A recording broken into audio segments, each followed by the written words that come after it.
Hello guys, bachelor বাসায় হচ্ছে আপনার পছন্দের রান্না না হইলে ব্যাচেলাররা যা করে। 1 মিনিট।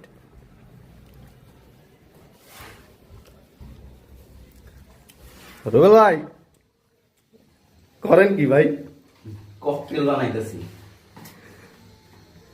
ককটেল, হ্যাঁ, ককটেল, ককটেল। তো আপনারা দেখতেছেন ককটেল রেসিপি। ও ভিডিও করতেছেন? আচ্ছা। হ্যাঁ, ভিডিও কি এটা? ও হ্যালো গাইস, আমরা হচ্ছে এখন ককটেল বানাবো। ককটেল বানালেই হচ্ছে কি অনেক কাজ কাম করতে হয়। সেই রেসিপি আমি পরে কমেন্টে জানাই দেবো না কি কি রেসিপি লাগবে। তো হচ্ছে এখন আপনাদেরকে আমি দেখাবো কিভাবে ডিম ভাজতে হয়। গাইস আমার সাথেই থাকবেন গাইস। তেল গরম হয়েছে? হে হে, মানে হ্যালো গাইস, দড়ির জন্য প্রস্তুত। হ্যালো গাইস,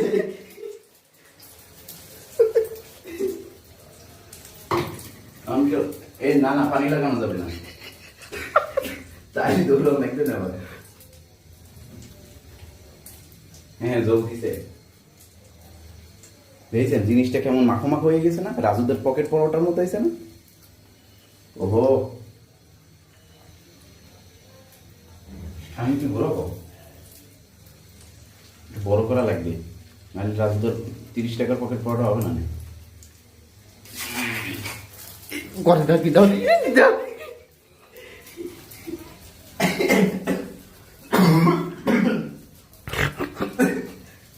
জিনিসটা কিন্তু সুন্দর হয়েছে ভাই, দেখছেন জিনিসটা দেখছেন?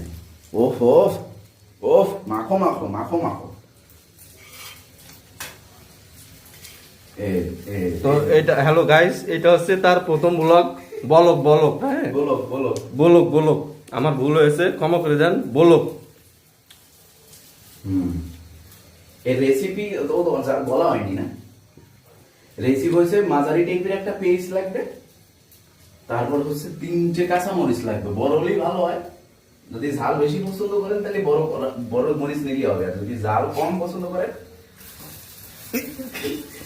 তাহলে পরে মরিচটা একটু কমাই দিলি। ভাই, এই যে আপনি এই যে ককটেল ভাজার সময় যে মাঝে মাঝে দৌড় দেন, এটা কারণটা যদি একটু ব্যাখ্যা করতেন আমি আমাদের। মাঝে মধ্যে একটু বোকামি করি, সেটা হচ্ছে যে আমি যে হাত দিয়ে এই তেলের ভিতরে যে যখন এইটা ধরি তখন এইটা আমার হাতের থেকে পানি এটার মধ্যে পড়ে, তখন হচ্ছে এই যে সরাই যায়। হ্যাঁ হয়েছে না ভাই? কালার সুন্দর হয়েছে না?